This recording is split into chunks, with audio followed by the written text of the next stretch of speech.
Сәлем достар, сіздермен бүгін ең оңай әрі дәмді салат дайындаймыз. Ол үшін брокколи, черри қызанақтары, майонез, жұмыртқа және тұз қажет болады.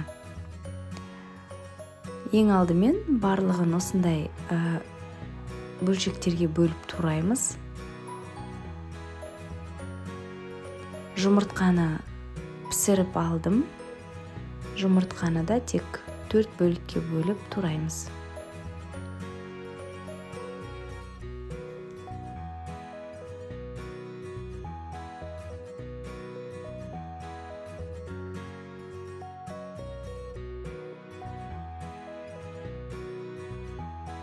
Содан кейін піскен брокколиді қосып және тұз салып, дәміне қарай майонезді салып жақсылап араластырамыз.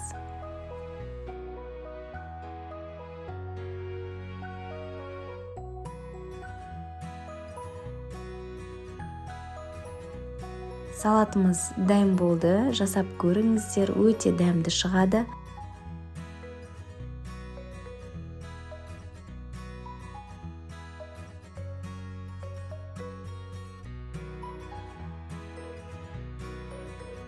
Менің каналыма жазылып, пікір қалдырып лайк басуды ұмытпаңыз.